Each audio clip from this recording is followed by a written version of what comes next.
Number of triangle. તો આવી રીતે જ્યારે આકૃતિ આપેલી હોય તો આપણે કેટલા ત્રિકોણ છે એ શોધવાનું હોય. તો કેવી રીતે શોધશું? તો આ ફર્સ્ટ ટ્રીક છે. શું કરવાનું? 1 2 અને 3. 1 + 2 + 3 ઇઝ ઇક્વલ ટુ 6. તો આ કેટલા ટ્રાયંગલ છે? 6. ચલો આ કોણ કરશે? અશ્વિના.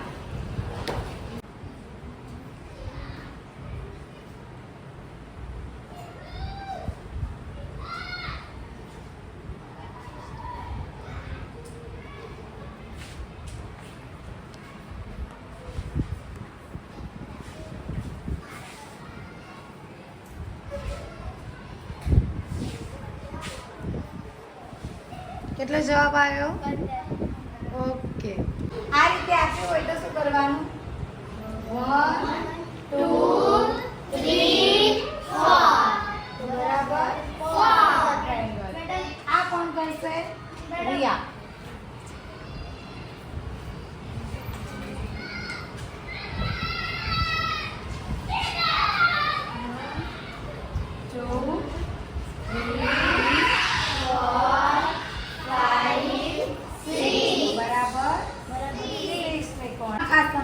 પરીક્ષામાં આવતું હોય છે તો જ્યારે તમે એમએસની પરીક્ષા તમે આપો, નવોદયની આપો, તો આ પ્રકારની આકૃતિ હોય કે કેટલા ત્રિકોણ છે તો એની આપણે પહેલી રીત જોઈએ. આ કાઉન્ટ કરવાની બે રીતો છે. એમાં એક રીત આપણે જોઈએ તો પહેલા આ જે ત્રિકોણ છે એને આપણે એક લાઈનને 4 સમજી લેવાનું. કેટલા સમજવાના? 4 + 1 = 5. ઓકે, આ જવાબ થાય.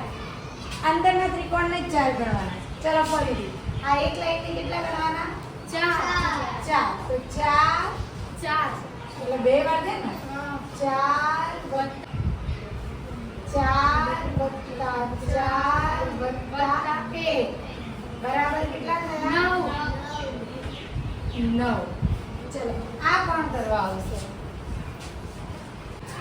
કેટલી વાર થશે? 3. કરો. 4 + 4 + 1 ટ્રીક જોઈએ આપણે કઈ રીતે કે જે અંદર ત્રિકોણ છે એની એક લાઈન બરાબર આપણે 4 ગણીશું. તો 4 + 1 જે બહારનું ત્રિકોણ છે એ એક તો ગણવાનું જ.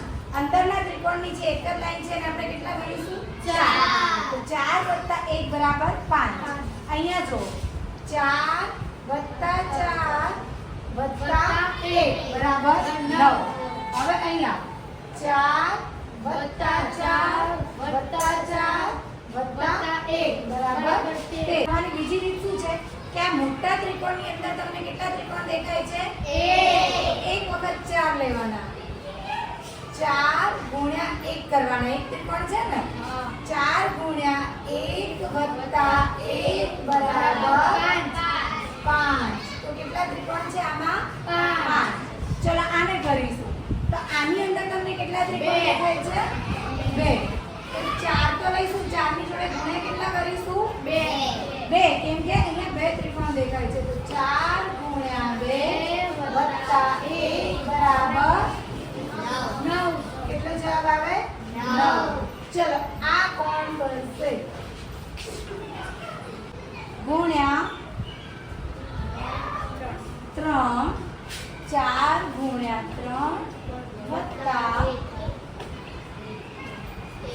બરાબર નીચે જવાબ લખી દો. બરાબર કેટલા થાય? 13. હા, તો આમાં કેટલા ત્રિકોણ છે? 13. ચલો